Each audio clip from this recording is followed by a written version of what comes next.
Now, the Judiciary and the Salaries and Remuneration Commission, or SRC, are locked in a legal battle over car allowances for judges that could cost the taxpayer 9.8 billion shillings in 4 years.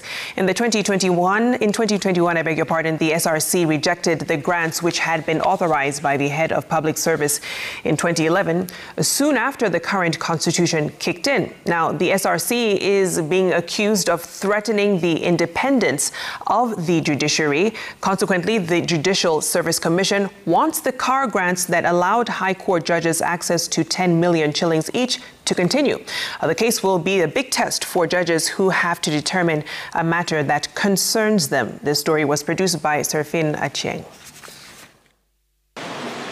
The standoff between the Salaries and Remuneration Commission and the Judicial Service Commission continues as the two constitutional bodies engage in a legal tug-of-war over the taxable car allowances for judges that was scrapped by the Salaries and Remuneration Commission in July 2022. The taxable car allowance was conferred on state officers on the 7th of July 2011 by the Secretary to the Cabinet and Head of Public Service. It was set at 2 million shillings. It would later be reviewed to 5 million in 2015 and upgraded upwards to 10 million in 2018. According to court documents, SRC, through its CEO Anne Gitau, the head of public service did not have the constitutional mandate or legal authority to confer a benefit or vary remuneration for any state officer. Gitau insisted that SRC is the only independent constitutional body mandated to set and regularly review the remuneration and benefits of judges and all other state officers.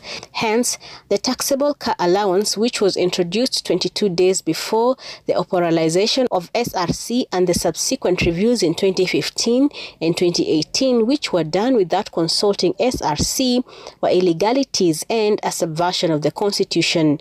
The Commission further forced JSC for failing to disclose to SRC that judges were already receiving a taxable car allowance during the series of consultative meetings held between the two commissions to discuss the judges' remuneration and benefits.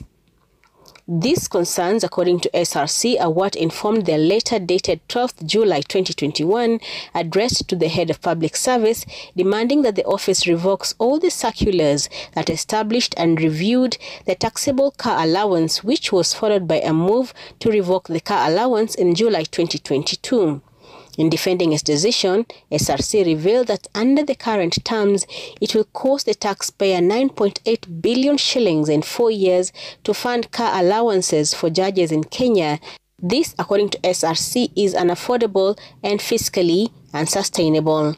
According to SRC, judges already have unofficial transport and a car loan set at an interest of 3% per annum as part of their benefits arrangement, and granting them an additional 10 million shillings taxable car allowance amounts to double compensation.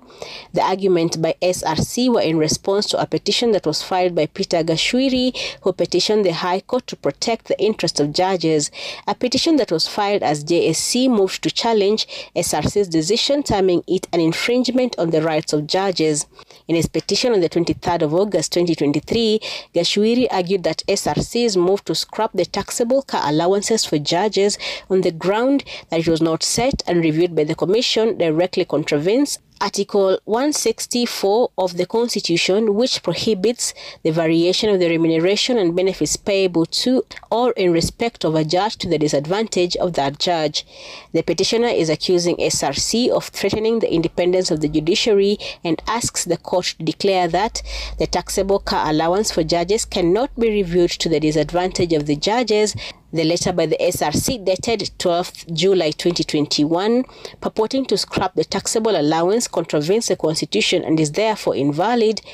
An order be issued compelling the national government, through the Office of the Attorney General, the National Treasury and Head of Public Service, to continue processing and paying the car grant to judges. SRC insists that it cannot restore what it never issued and wants the petition dismissed. With the matter set for hearing on Tuesday, October 24, 2023, it raises several constitutional questions, key among them how the court will rule on a petition that puts the judges in direct conflict of interest in a matter that is before them, and in the event of a ruling in favor of the petitioner, which is likely to benefit the judges, what recourse will the taxpayer have?